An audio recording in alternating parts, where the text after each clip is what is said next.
Hey there, folks. It's the frequency from beyond space and time, at the same time, every time. You're listening to Mad Tower Radio. Hey guys, welcome back to the 35th installment of Mad Tower Radio. My name is Dan, and I'm joined by my co-hosts Christian and Ryan, and we're here to tell you about the strange, the unusual, the monsters hiding in the woods, the UFOs flying through the sky, you name it, really. Christian, Ryan, how you guys doing? No, sir, can't complain. Just been still dealing with that damn cold up here in Chicago. But other than that, happy to be in my warm room with the space heater going, ready to talk about some spooky stuff with my friends. Yeah. I think, absolutely. It sounds like everyone's been getting just absolutely assaulted by the weather lately. Hey, man, fuck the weather. So down here, watching all my friends, they're like, fuck, dude, it snowed like 6 inches today. Fuck, I can't get out of the house. Like, blah, blah, blah, we're gonna die. And I'm down here in Louisiana. I'm like, damn, dude, it's like 40 degrees today. I'm fucking freezing. Yeah, so not everybody is suffering equally. I'm getting the short end of the stick. Well, the best end of the stick, actually. I was going to say you got the better end of the stick. Mm-hmm. So, if you haven't watched the last couple episodes, the boys and I, we've been kind of easing into the realization for everyone on this podcast and everyone who listens to this podcast that sometimes good cryptids and good conspiracies are hard to find. So we're branching out. Keeping it in that ballpark of horror, of spooky, of just, you guys are, you know what the tone is. Come on. Don't play with me. You know what it's going to be. Yeah, I'm past putting a definition on it. I just hear something, read something, and if it feels like it, it's going in. And that's exactly what I have for you guys today. So mine is, it's a story. This is more of a story about a guy, and I actually came across this story.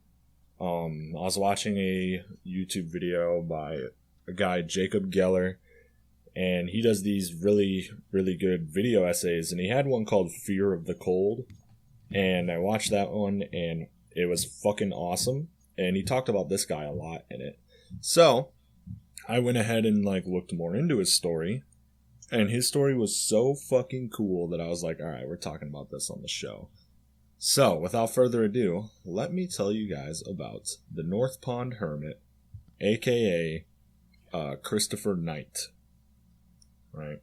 So for years there was this campground called Little North Pond, and it was kind of like a rich white people campground where it's not like bring out your tents or your pop-up campers. It was no, we all have cabins and we come down here on the weekend, Yeah.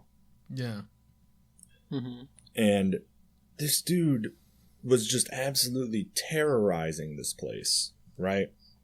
And he was a fucking masterclass thief, too. Yeah, okay. Yeah. He only ever stole, survival items. He wasn't there to, fucking get the loot, and then, go fence it.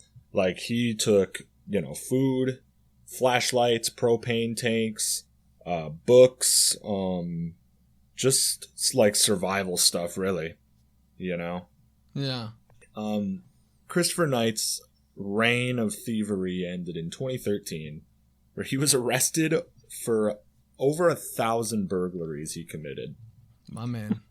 So after his arrest, that's when the story really started to unfold, and we got to learn more about Mr. Knight. So on one day in 1986, when Christopher Knight was just 20 years old, he quit his one and only job as a security systems installer in Boston, and he just hit the open road. He did not tell a single living soul that this was going to happen. And he didn't even know it was going to happen. He just up and left out of one day in the middle of nowhere. Right? That rules. He was just gone, And he said he started by just driving down the East Coast mainly. And he went all the way down to Florida, and then he started heading back towards Maine, and that's where he grew up.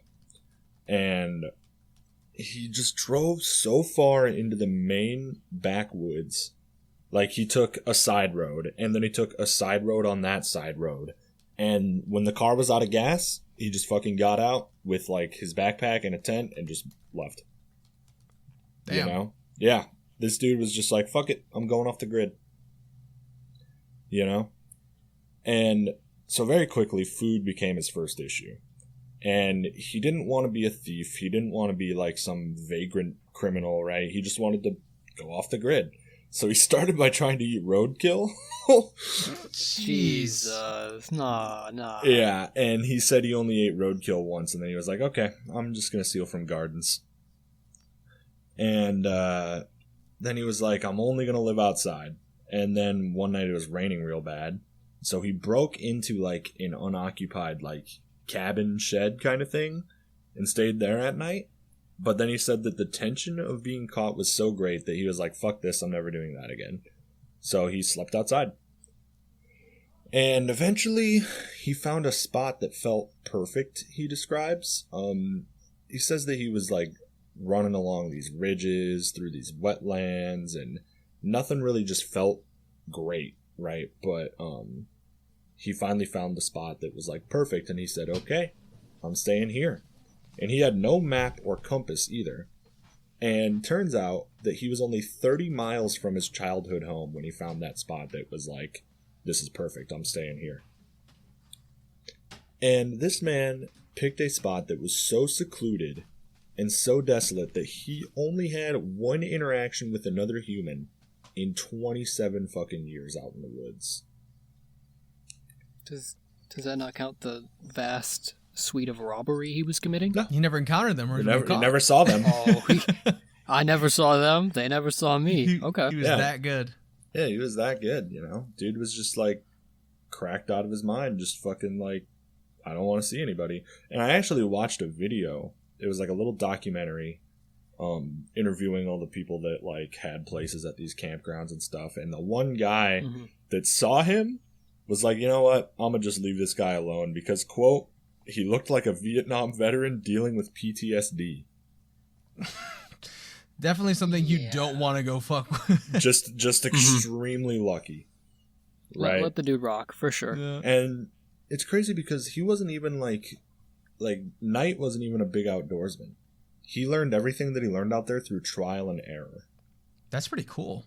Yeah. That's really impressive. Oh yeah. Especially with the theft, man. You got it. The dude was an artist.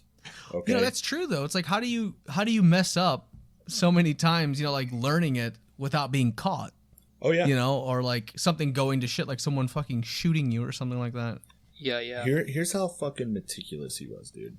He only went out in the middle of the night in specifically overcast and preferably rainy days. He would only cross trails and roads backwards. And he spent weeks just casing out these campgrounds, right? Because there were a bunch of campgrounds along this like lake that he was by. And so he wouldn't always hit the same one. So he would steal a canoe and ride through the lake in the middle of the night, and he would stay far away from like the shore. He would just ride through the fucking choppy ass, cold ass fucking Maine water. And, then he would like get up on shore, steal his shit, throw it back in the fucking canoe, leave, and then he would take the canoe, because these were like rental canoes or like people's private canoes, and he would put it back up on the launch, flip it over how it was, and put like leaves and pine needles on it so that people didn't think it was used recently. That's like the type of stuff I would do when I would steal food as a child and like make things look like they were kind of put together and they weren't. That's wild. Exactly, dude. This guy was insane. And so all the people at these campgrounds were like, well, I'm tired of like getting my shit stolen, all this food stolen. So he would, they all upgraded their security systems, like fucking, like cameras, fucking this, that, the other. But you gotta remember, his one and only job before he walked off into the woods was a security systems installer. Oh, fuck. So he knows it from the inside. Yeah. He knew how to fucking skirt it. Oh. Yep, dude was like, oh yeah, that's cute. And he was in, you know? He's solid snake. Yeah, it was fucking hilarious. Who was his Otacon? He just just never got thought. He just never got caught, dude. It was insane. And so here's where he starts getting fucking like cracked, right? It starts. His whole entire time out there, he never lit a campfire for fear of being detected. What is he eating? How is he keeping warm? Well, he had a little propane stove, but he wouldn't do like a bonfire to stay warm. Oh, I mean, I wouldn't do that either. Yeah. He fucking survived 27 goddamn winters in the middle of northern Maine with no fire, no nothing, no heat, nothing, just his clothes. And before winter started up, he would start putting on fat. Like, he would just eat more so that he had like extra so blubber he became like for the a winter. bear? He became a bear? Dude. Started living like a real bear? ass like survivor. Okay. Yes. That's pretty cool. And it was fucking crazy. You know what he would do to like stay warm? Is that he was so paranoid that he was just gonna fucking die in the cold in his sleep. That he would sleep during the day while it was warmer, and then at night he would just get up and pace around his campsite to like generate some body heat while it was like coldest. It's like the living definition of if there's a will, there's a way. Like, he just like pushed himself to be this demon. Yes. Everybody everybody that's interacted with him talks about him. They're like, this dude survived on raw determination. Yeah. You know, it was fucking crazy. So finally, in 2013, he was caught, right? So they started setting up like motion detector cameras. They started like staking out the place. Like, they had somebody like posted at this campground like 24/7. Like, finally, everyone just decided it was a big enough deal that they were like, okay, we will fucking get this guy, you know? So they caught him through like motion detecting cameras on like one of his fucking theft runs. And when he was caught, he was like just completely cooperative. He admitted to everything. He was like, yep, just, you know, lock me up.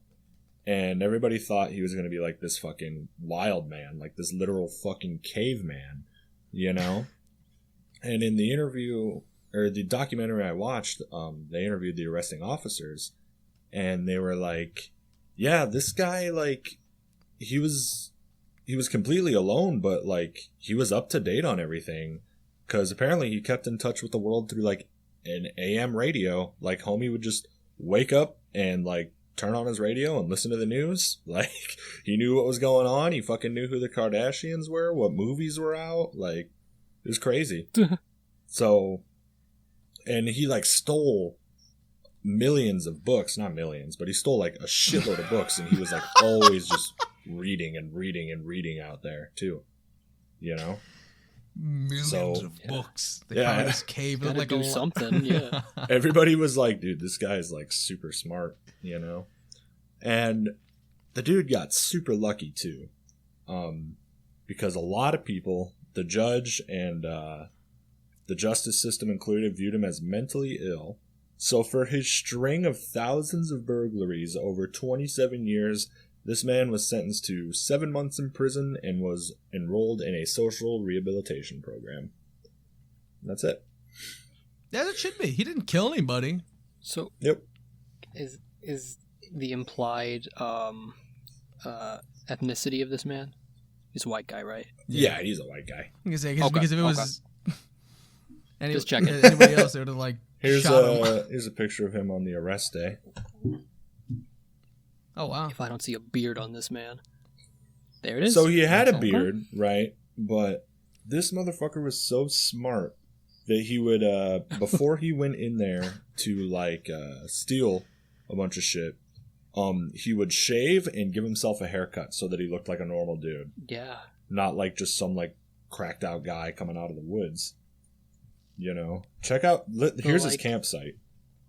Oh, his like hovel. Look at that. This dude was so out in the middle of nowhere that he like just had this big ass fucking campsite set up. Like, dude was living, honestly, for a campsite. This shit looks nuts. I mean, I wouldn't say living, but I mean, like, it's a little cozy, but I don't know. Propane tank. That's pretty cool. And he stole those propane tanks from I got a mattress, is all I'm saying. That's what I'm saying. I got the space heater. And like, the thing is, he's in Maine though. Like, it gets cold up there. Yeah. Oh yeah. Here's a picture of him all cleaned up, you know. Like, he was just like a normal dude, and he just was like, "Oh, I'm out of here." Oh yeah, he looks like fucking He looks like a Sonic an villain. old man.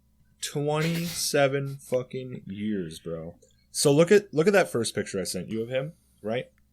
Yeah. Now here is a picture of him caught on a camera that somebody set up. Those look like two different people. Yeah. Sure, I see like the tactic he was going for. You know? And dude was like, just cracked, man. Just cracked. Fucking wild, bro. Dude cracked. Yeah, and, you know, he got, like, apparently he's been reintegrating into society real well, you know? Like, he's just fucking, he has his own place, and he fucking works at a body shop, or like an auto shop, you know? And that's it, you know?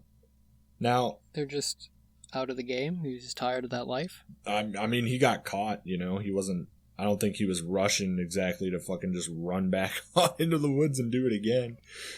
He's like, this time we're going for 28 years, baby. Well, he learns his game. And he's like, okay, now to do this more effectively, I'm gonna, Do what I did in 27 years. I'm gonna do it in 27 weeks. Yeah. So, he only agreed to one interviewer, and it was Mr. Michael Finkel, who wrote a book about him. It's called The Stranger in the Woods: The True Story of the Last Great Hermit, or something like that. Back in the good old days, Hermit was like a societal role. He could live in a rich man's garden and be eclectic for him. Yeah, well, so in his interview with him, right, this little essay that Michael Finkel has talked about in his interview with him, right, he says that, and this article is great, it kind of gets into the fucking, kind of gets into the philosophy of, like, Knight and, like, what his thoughts were and kind of stuff. So he says that there's really only 3 reasons why people leave the world. This is what the interviewer says. He says some do for religious purposes, like a monk or something. He says other hermits opt out of civilization because of hatred of what the world has become. And the final is for those who wish to be alone for reasons of artistic freedom. And he said Knight doesn't really fit into any of these categories. You know, he didn't follow any formal religion. He wasn't protesting modern society. He didn't really make any art or any philosophical treatise or anything like that. He just went. And Knight says, quote, "I can't explain my actions. I had no plans when I left. I wasn't thinking of anything. I just did it." You know? So he just left, man. He was just like, I'm out of here. That's badass. Felt the need to vibe. Just like pure, like, bodily instinct. Oh, yeah. You know? And, this is really cool. He says, "The dividing line between myself and the forest seemed to dissolve. My desires dropped away. I didn't long for anything. I didn't even have a name. To put it romantically, I was completely free." That's pretty badass. Yeah, that sounds nice. Oh, yeah. Another quote from Knight is, "It's complicated. Solitude bestows an increase in something valuable. I can't dismiss that idea. Solitude increased my perception. But here's the tricky thing. When I applied my increased perception to myself, I lost my identity. There was no audience. There was no one to perform for. There was no need to define myself. I became irrelevant." And he says the interviewer says that this is pretty similar to other people who have done the whole solitude thing, such as Ralph Waldo Emerson, Lord Byron, Thomas Merton, who says, Sure. "The true solitary does not seek himself, but loses himself." And then the journalist asked him if there was some great, grand insight that was revealed to him in the wild. And all he had to say was, "Get enough sleep." Yeah, I hear that. That's ominous. What's up with that? Yeah. A lot of people then compared him to Henry David Thoreau, right? And Knight was like, don't fucking compare me to Henry David Thoreau. He lived alone in a cabin for 2 years, and his mother did his laundry. His wife and mom came and brought him fucking sandwiches. And then he wrote a book about it saying, look how great I am. Yeah, that dude glamped. Yeah, so he's not a fan of Henry David Thoreau. You know, this man was... Don't compare me to that poser. This man was the true survivalist, you know? So I'm looking at the guy, and it might reveal maybe my lack of survival skills or knowledge, but he, one, doesn't look that, like, tan or, like, sun-marked, right? Yeah. Would you expect someone who survives out in the wilderness to pick up a little bit of pigment? Maybe. I mean, Maine is pretty fucking far north, man. No, Sure. You know, this dude probably needs all the fucking vitamin D he can get. Okay. You know? Like, I'm not too familiar with Maine. But, you know, I mean, it's... The only other thing that I'm noticing is every time I see a picture of him in Civilization, he looks fucking sad. He does look sad, dude. I mean, dude's living in a tent in, like, the woods. I could see that. Dude probably just wants to go back out to his campsite. Just, like, yearns for the woods again. Oh, yeah. The call of freedom. So I thought... Wild. This story is interesting. It's really, really interesting. Don't get me wrong. But the little hook that got lodged in my cheek that made me want to investigate this was, in the book, he recounts a tale to the journalist. He says, on the worst night out there, it was like negative degrees, and I was pacing around the campground, and I saw what I came to call Lady Death. Ooh. And it was a woman, a robed woman in a cloak, and she just appeared at the edge of my campsite, and I knew that she was Lady Death, and that, you know, if I didn't get, like, because this was at a point where he had no food, no propane, it was the middle of the fucking winter night, and he was just pacing around trying not to fucking die. Yeah. And he said that he saw, like, an apparition of death on the edge of his campsite. And then he goes on to say that on his worst days, he still thinks about just walking out into the woods and sitting down with Lady Death. And I was like, I need to know more about this. But unfortunately, that was like his one, you know, cryptic encounter out there. And he says in the morning that I knew it was that I came to the conclusion that it was a hallucination, but I'll never be sure. I'm like, damn, that's fucking wild. Yeah. I adore, like, what the mind does when it confronts death. People, like, talk about having out-of-body visions. People talk about, you know, like, hearing the voices of the dead or seeing the Grim Reaper or some entity like that, and this fucking kicks ass. Oh, yeah. But I was like, I want to know more about what he saw in the woods, but unfortunately, that's pretty much where the spooky side of it ends, but I still thought this was a fucking crazy story. Oh, that's enough for me. I wanted to talk about it on the show because I thought it was really cool, you know? Yeah. I really think that it's, again, super impressive that this guy with no experience used the little bit that he had on something that he used in the old world to, like, help him survive in his new world. I thought that was kind of cool. It's just a marvel that he's alive. Here's Oh, yeah.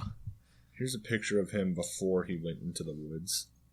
You know, like, he just looks like a normal dude, man. And he was just like, I'm out of here. 1986 to 2013, this guy was in complete isolation. You know, he looks, gives me hope. He looks more miserable in this picture than he does in, like... In the wild, yeah. Like, there must be something just, like, so spiritually liberating to just only... You know, like that quote you were saying. Like, he went out there and he discovered a different form of himself. And, like, now that he's back in society, those constraints, the societal constraints, come back around him, and he has to be what society wants him to be. Uh-huh. And he can't be like whatever version of himself was out there, like talking to death and like eating bugs and stuff. Oh yeah. No, he's got to get a fucking credit score and shit. Ooh. And now like, and homie never sold out. Like he never did a book deal. He never did a movie deal. He never like, he spoke to one journalist and he was like, let me just go back to life. And then he killed that journalist. Which is really cool. Like, I think more people need to hear this story. Yeah, it's inspiring. Do you know what that kind of reminds me of? Huh. It's like a more inspiring version of Into the Wild. The Chris McCandless story where that guy was like, I'm tired of being rich. I want to see what like the other side lives like. And then he just walked into like the Alaskan North and died. Well, didn't he? Yeah, he fucking dies, doesn't he? He eats like mushy potatoes and gets a bacteria in his brain. Yeah, he ate mushy potatoes and like rotted blueberries and he just died in like a fucking RV. I remember I remember they showed us that in high school. Yeah. I just was like, I was like so upset. Like my family was not anywhere near wealthy growing up. We were more on the poverty line than anything. So hearing some guy just be like, I'm tired of being rich. I want to go and like experience what the other side lives like. And like my teacher was trying to like pitch it to us, but you see the struggle. I said, he wasn't going through no struggle. His dad and mom were paying for everything. They pay for everything. I want to see what the other side lives like. Does he just think that like lower class people are fucking foraging for fucking berries out in the Alaskan wild? He thinks it's exactly like all like the other side people are like, what the hell is this guy doing? He's like, I'll be like you one day. Trust. Goes into the wilderness and dies. The first thing he does is like drives out into the middle of nowhere and burns all his money in a pile. Yeah, that made me mad. Like, I think it was like more anti-materialism than anything. Yeah. Oh man. Well, yeah, it just was like it was foolishness, man. The real survivalist. No one will ever hold a candle to Christopher Knight, bro. Nah, that's a really cool story. Oh yeah, this guy's a beast, man. And he like. Nothing happened. He was like, one day he was just like, I'm out of here. Yeah, I'm fucking going. No motive, no nothing. He was just like, fuck it. Woods time. So I just thought that was a really cool story. I wanted to share. That's about all I got left on it. Good shit. Oh, yeah. I like it. Oh, yeah. Promise next week I'll do something crazy. Something wacky. I like this one. So, this is cool. who wants to take the stick? I'll take the stick. Okay. All right. So, I like looking at like cryptids and like supernatural entities that have to deal with my culture and my, like I'm Puerto Rican Mexican, so I always like looking at stuff like that because it's I'm always trying to get more in touch with that. It's funny because it's like my mom sees me like looking up these like things about Mexico. My dad sees me like doing research on Puerto Rico and like occultism in Puerto Rico and things that were brought from Spain. And they're like, you're doing all this research and learning about, the two sides of your culture and who you are, but you still are struggling to learn Spanish. So, like, the one thing that I'm still, like, struggling to, like, really get Spanish down. So it's like, that's fine. I could cast a spell on you in Spanish, but I can't actually speak the Spanish. I can't talk to the man, but I could, know the demon when he comes. Exactly, and call him by his Spanish name. You just need to know the Don Francisco. De Gama. That's him. But so I was looking at some, not so much a cryptid. I don't really know what you would call it because it's kind of up there with like a skinwalker almost. And the entity I'm talking about is La Lechuza. And what La Lechuza is the I've heard it go both ways. So right now, like when you look up La Lechuza, what you see in like most of the articles and like kind of research is an owl, like a giant owl with a woman's face. Ooh. Yeah, it's huge. I thought it was the reverse. Like, it's a woman with an owl's face? Yeah. Nah, it's an owl with a woman's face. That's worse. That's like a manticore. Exactly. That's significantly worse. And so, like, and it's not like a young woman. It's like an old, like, it's a bruja. She's like an old witch. So, like, it's like this old witch face. She's not even cute. She ain't even a baddie, bro. She's like just a straight up demon. And so, like, like this, like, La Lechuza is huge. She's like 7 feet tall with a 15-foot wingspan, and she's so strong in this form that she's able to, like, so it's like when she started showing up in this form because she could turn into a regular woman as well. And there's also reports of her being able to mimic a baby. Every Every Mexican monster can do that. All of them go undercover. Every single one of them. There's like the hoof foot woman who's like, oh, she's cute. Then she guts you with her horse feet. Or Exactly. You can't trust a singular woman in the Mexican countryside. Chupacabra. That's not no. Yeah, but he don't go undercover. That's true. He's out there speaking with his whole chest, killing dogs, sucking up goat blood. At least he's real about it. He's like, this is who I am. He's real about it. 10 toes to the ground with El Chupacabra. But so essentially how this started out, there's a couple of stories. And so one of them is that there was a woman who in an old like village like a long time ago, and she was accused of being a witch or using the devil's magic. And in some stories, she was a witch and she was doing black magic, and the town folk came and they killed her. In another one, she wasn't. It was kind of like Castlevania, the animated series, where like she was more like a medicine woman and she was using like modern day science and things like that to try and heal people, but people didn't understand what that was. So like, oh, Advil? I think you mean witchcraft. And so they try, and so they opened up on her. Yeah. You mean this so they plant burned her. will make my headache go away? Kill her. Likely story. Likely story, Skinwalker. And so in some in some stories they burned her to death. And so what happened from there is, in the story where she was already like a witch, a bruja, she made a deal with the devil to live past that death. So, but in order for her to do that, she had to take on this form that was half owl, half woman. That's fair. I do that. Exactly. Me I too. don't I don't want to like burn, especially I want to come back and punk on the people that like killed me. Exactly. Especially it's like a giant owl that could like lift men off of horses and drag them away. Because that's what she said that like they said that she was able to do. And then the other one, it was a little more like tragic because it's like she was like a good person, and then Satan came to her when she was like burning and was just like, I'll give you life, but you have to follow me. And like so she became like an actual witch. Yeah, I would do that too. I mean, anything to punk on the people, for real. Me and Megan Trainor, we're spiteful bitches, and I will sell my soul to punk on you up past death. I think anyone would say yes while they're fucking on fire. And like they're all there looking at you as they're like lighting you on fire. Be like, yeah, I want to like rip these people apart. Like like, here, I'm afraid the of devil death. could have said I'll like, do what it yeah, takes. you're just gonna come back as a common spider, and she would have been like, yes, just make it stop, please. I'm burning. Like, it's like, okay, but a common spider with a human face. Well, I don't like that either. but it's the same. It's spider sized, so no one's gonna see it. Hey man, have you seen? I watched a documentary. It wasn't a documentary. It was a shitty sci-fi show about spiders. So the brown recluse out there stacking bodies. So who knows what venom the devil would give you if you were a spider-sized The brown monster. recluse do be stacking bodies. My grandpa got bit by one. Holy It hell! scarred me for life. Because like it's like necrotic poison. Like it just Yeah. gives you gangrene in that area. Like that body part just falls off eventually. Grandpa just had the fucking rot on his arm. I was like, what the fuck is this? Yeah, because in this video, this guy was like, this family moved into this new farmhouse, and one day they like hit something on the ceiling, and then thousands of brown recluses came out of the ceiling, and the dude got bit and like hit a big old like green and black pussy hole in his shoulder. You talking about arachnophobia or something? Nah, this was oh my gosh, I forgot. It wasn't sci-fi. It was like Discovery Channel. It was like some Discovery Channel like creatures that drive humans out of places that they live, like how we don't own that area, or like we don't own the land as much as we think we do.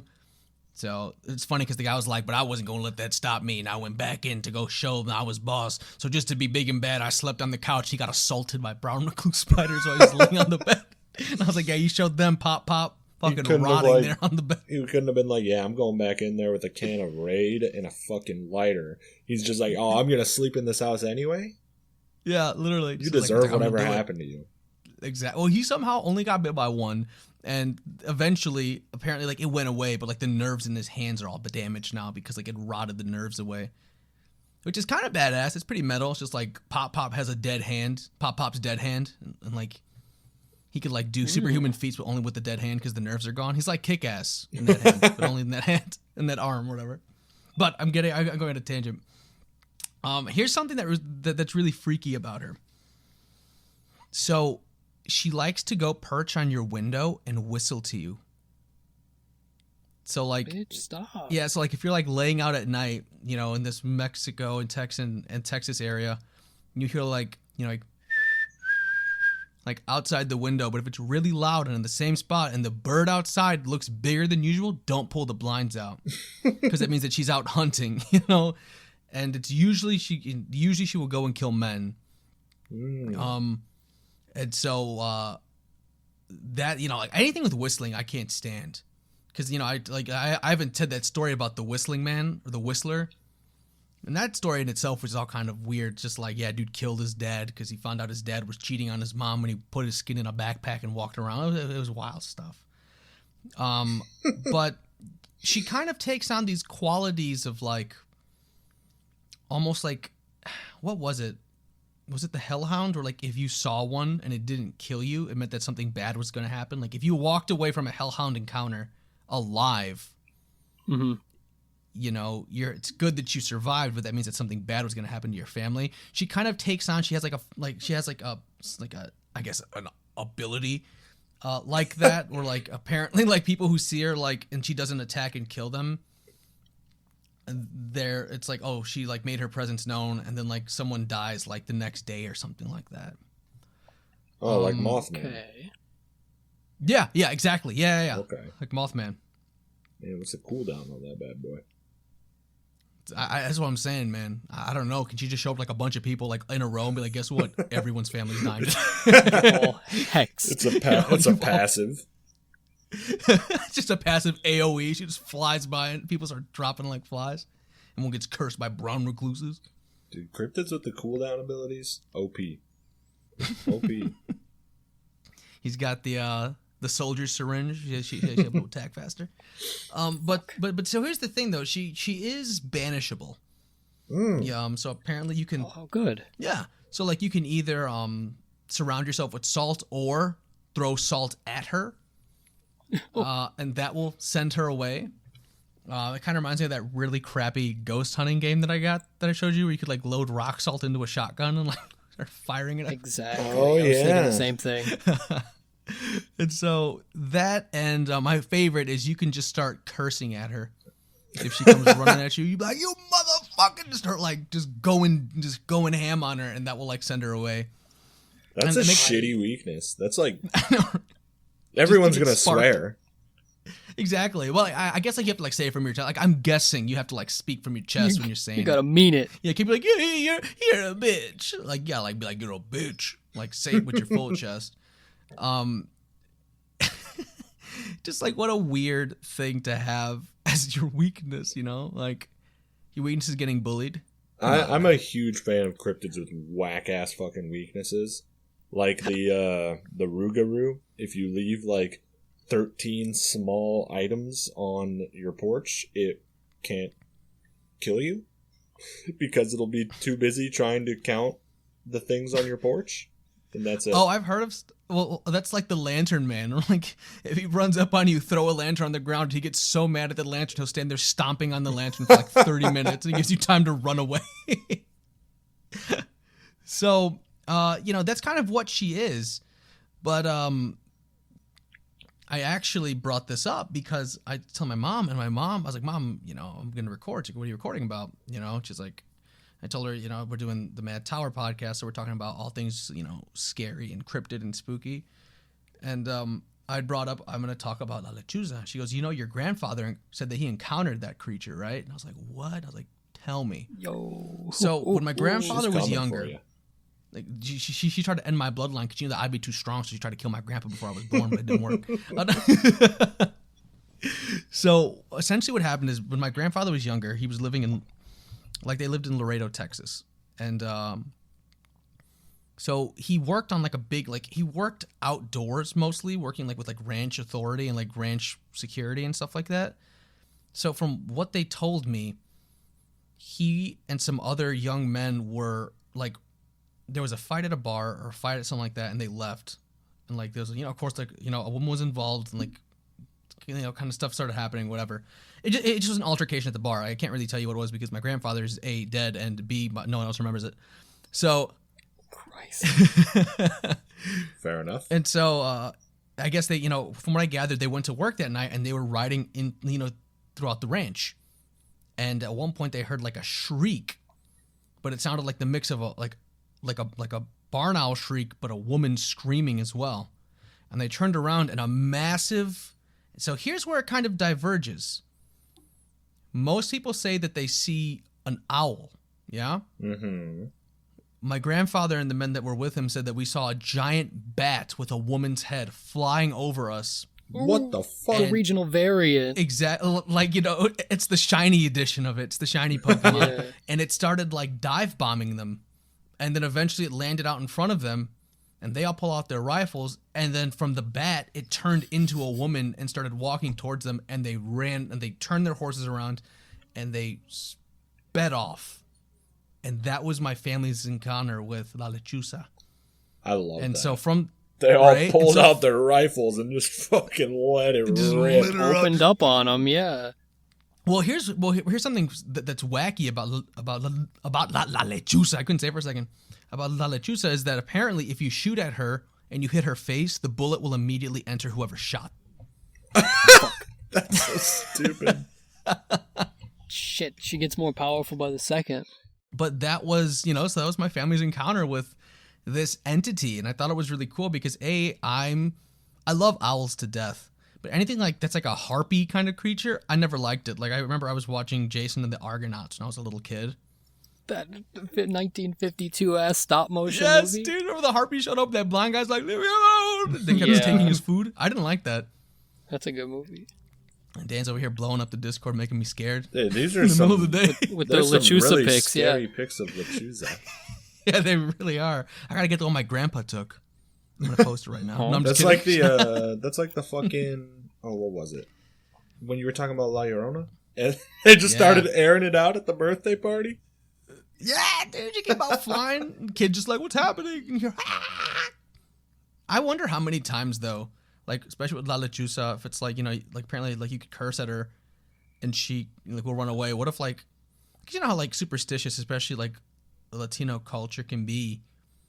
Like some guy just was like some people were iffy about an old woman and they just go up and start cursing at her and she runs off like she must have been La Lechuza, bro. Like no, you just started running and swearing at an old woman and you just ran away. Assaulted a woman, Just verbally assaulted an old woman in the street. I feel like with all these like tales of like Mexican cryptids you bring us, it should just be on site with any old woman in Mexico.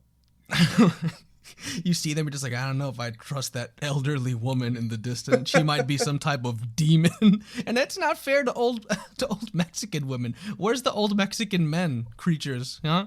Where's that? They don't survive. Gunning down La Lechuza?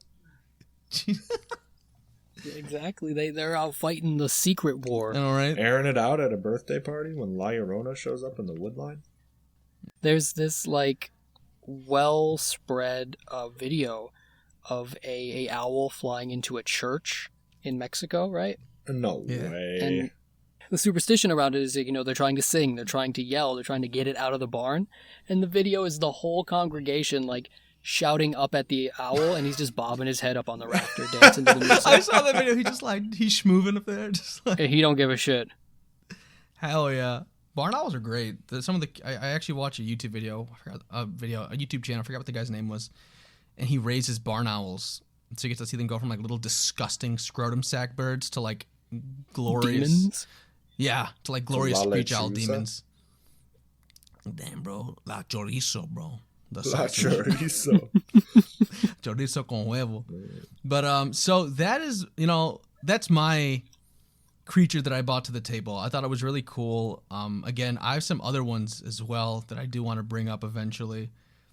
But that one I thought was kind of cool because my family had a personal encounter with it. And my grandma throughout, like even when I was younger, my grandma would be like, don't look at owls because they can turn into a woman. De la Lechuza. Don't look at So I grew owls. up, so I woke up scared of women. I grew up scared of women, because Fair enough. Fair enough. So So is your mother's side the Mexican side, or is it your father? On my mother's side. Okay, I knew that secretly in my soul, because the one time I went over, your father made the best goddamn cup of coffee I've ever had in my life. Yep. That's how I knew. He's using that Bustelo. That cup of Bustelo. I buy Bustelo every fucking time now. See, it's that good stuff, man. My dad has it. We have like a Keurig here, and every time I know he's made coffee, because like he has like the swap out one where you could like put the actual grounds in it as opposed to like the little K-cup ones. And I was like, Pa's making Bustelo, because sometimes he makes that so concentrated that like you could like melt metal with it. And he's like just sitting there sipping it. And I was like, Pa, that's not good for you. Can you read this caption out loud on this image I'm sending right now? Sure thing. Here we go. Shocking moment, an owl is interrogated by superstitious Mexican villagers after they set it on fire for being a witch. What the fuck? Come on. Lechuza must be a problem out there, man. I'm telling you, like sometimes these burning owls, these things go, and also this owl, like I don't know, I'm kind of like curious because this owl does not look burned. If they lit it on fire, he's doing fine. Yeah, he looks like he's totally okay. So that might actually be a demon. But yeah, that stuff permeates, and it's so heavy down there. It is so heavy. Like even here in Chicago, you know, you'll have like the very like anti-brujeria and like botanica families here, where like a botanica is like a mysticism kind of shop, and like you could always tell what one is, like what store's a botanica if you walk down Division Street, because it has like a bunch of like candles with saints on them and like stone statues and a bunch of plants, and it's just like divination stuff like that. And older conservative like Latin families will not go anywhere near those things. Yeah. Well, I was burning the saint candles. I was taking my finals, you know, because I needed that extra help, and here I am with a liberal arts degree. Well, before we move on to the next topic, I need you guys to do me a favor and stop making it painfully obvious that I am the only white guy on this show. So. Oh, hey, don't put that on me. Before anybody asks, I got all the white genes in the family. I took them all from every sibling, and they coalesced into me. Christian is the eons of white knowledge all conglomerated into one entity. Exactly. Like, all my other siblings look, you know, melanated. And I look like I got fucking stolen off the side of the street, so. Oh, You're actually like the heir of some Spaniard, and they had to give you away. Fuck. I'm telling you, man, you got money back in Spain, man. You got Spanish dollars. You have like $1 trillion in Spanish money. Do you know how much that is? That's $100 US.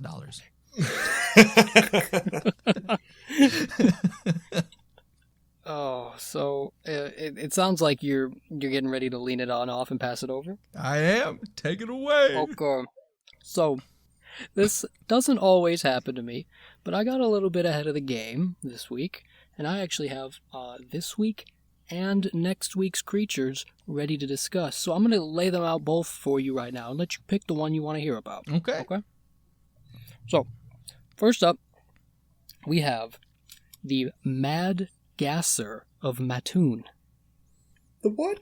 The Mad Gasser of Mattoon. Like Mattoon, Like Caustic from Apex? Like he's just running around Exactly. gassing No. people like a not terrorist? cost.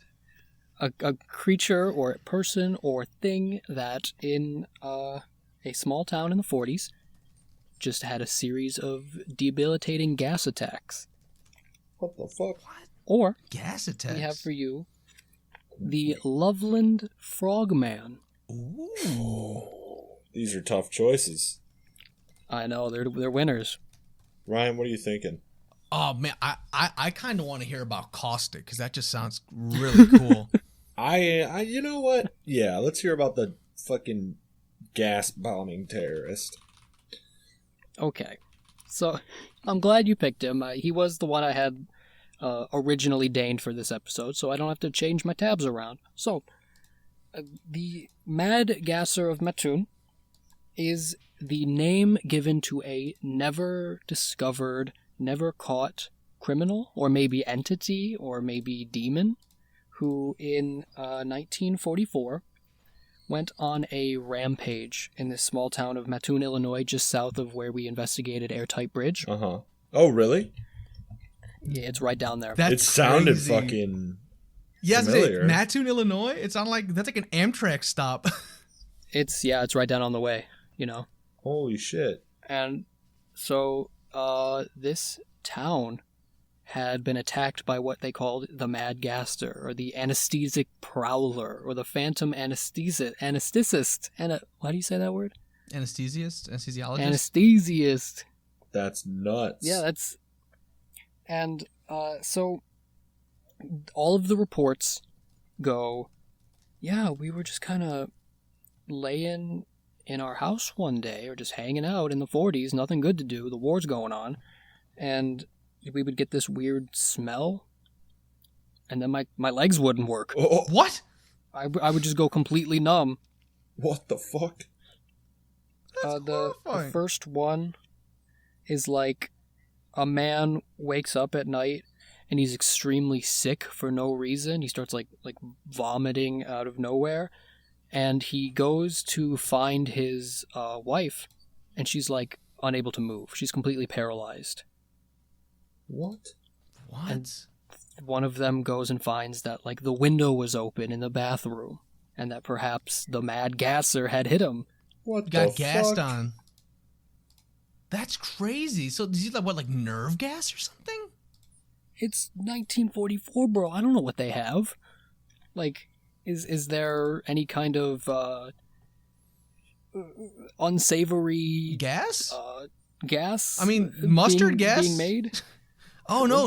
what- But I mean, mustard gas would straight up kill That him. would end your life. So he was like hitting him with gas that like was ceasing motor function?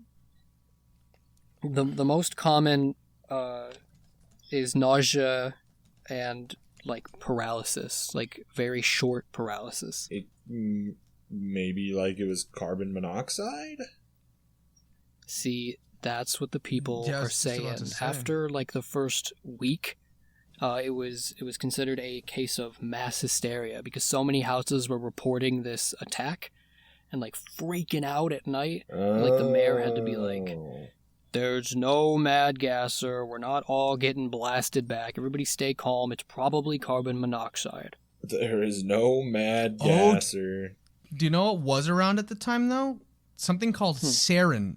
Sarin is a human-made chemical warfare agent classified as a nerve agent. Sarin was originally developed in 1938 in Germany as a pesticide. It is clear, colorless, and tasteless liquid that has no odor in its pure form. Huh. Oh. Maybe he was rolling through with that. Maybe he was a German spy in the United States soil, gassing people. Attacking rural Illinois, Yeah. our most precious land.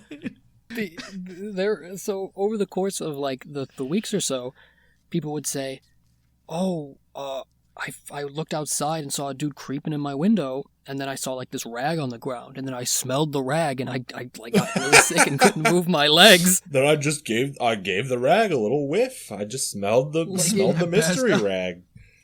What could it be? Or like the closest encounter that we got was a guy like comes home and like his wife and sister or something are at the house and they're like, "He's here, Gasser's out the window," and they see a man like prowling in the backyard, and the man gives chase but never found the guy. Like this entity, this criminal is still at large. Maybe. Is there anyone out there who's like arguing that it's like some kind of monster? See, the reason that I found it so interesting and wanted to bring it up is because the exact thing you're putting in this Discord call, the media started to run with it, and they started blowing him up into this like villain that you see in all these images, or this like paranormal entity. They are drawing him as like a comic book villain. Yeah, like And he looks all kinda the cool. pictures are crazy, exaggerated, like gas freaks. Like The the freaks. first one you showed us is him from Shin Megami Tensei. Like you can use him in the game. No way. So they started like, pardon the fucking, they started gassing him up, you know, giving him this reputation. Oh, that's pretty sick. Well, it's kind of like, what's it called? What was that? What was that entity? I forgot. I don't know if it's entity or it might have been in the. I'm sure it was in a movie. where like the more you talked about it, the more it gave it form. That's what they did. That's essentially what they did right there. They spoke the gasser into existence. Mm-hmm. Oh yeah, for sure. That's fucking crazy. They had also said that he made use of a skeleton key that allowed him access to everybody's homes, and they found it in one of his attacks. What? Yeah, he would like break into windows or get in through your house or like knock out your dog first, and then he'd gas you up. But nobody laid eyes on the man. People spotted various men prowling around. Like, I don't know if that was their hysteria at the time or like their suspicion of their neighbors. Like, if you see anybody walking at night, it must be the Mad Gasser. Yeah. But no, they never found a guy. And this one family, Francis Smith and Maxine Smith, they got knocked 3 times in the 2 weeks he was attacking. Everybody just had their goddamn like carbon monoxide detector off. Their stoves fucking improperly ventilated. They're all just hallucinating. They're all like getting whacked up on their own. I mean, mistakes? me and you were out there. Me and you were in that area. Yeah, I could definitely see the people that live out there routing or ventilating their stoves wrong, not changing their carbon monoxide detectors. I mean, the leading response was given by local government saying that there is a local plant that was releasing maybe toxic waste, industrial pollutants into the air, and it was wafting into the city, causing all of these health effects. Yeah. But the company did an investigation and said there's totally not enough of the chemical that they were trying to pin it on in the factory to possibly cause like weeks of death and chaos. I mean, nobody died, but like people were freaking out, you know?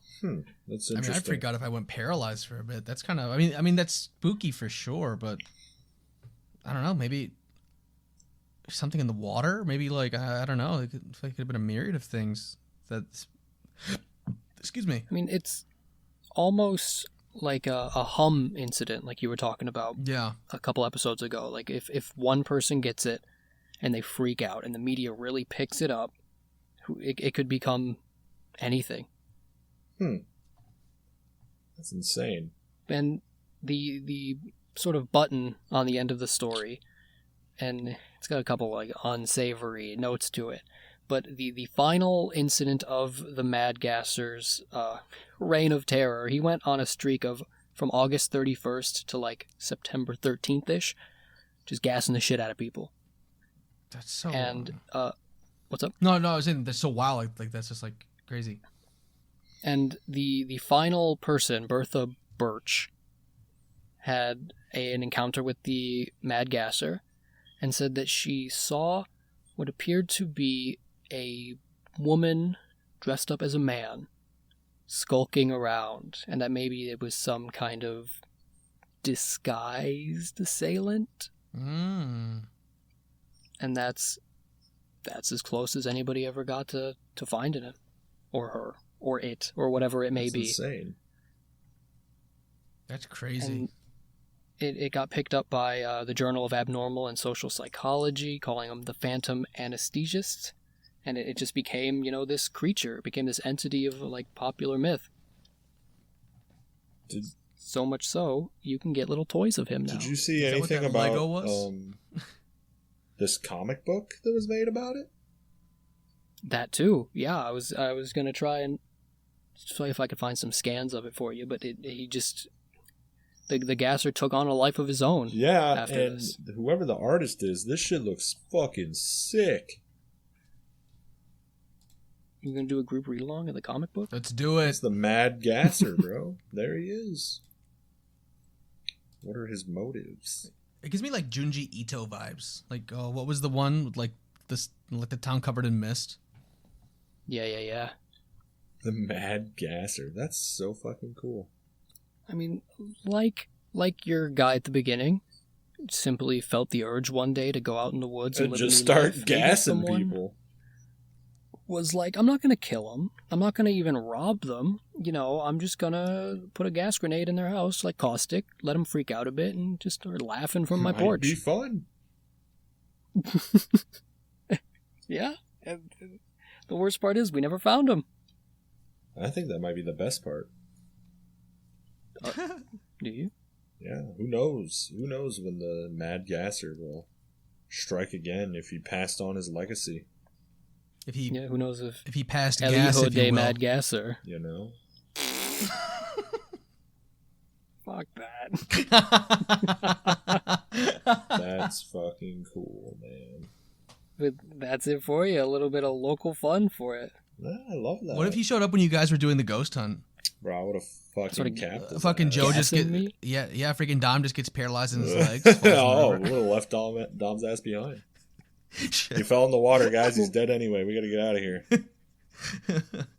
I just don't know if did the mass gasser did the Mad Gasser influence all of these like characters in popular media, like you said, Caustic, like the fucking guy from TF2, like the The mask, Special Air like- Service with their gas masks. Yeah.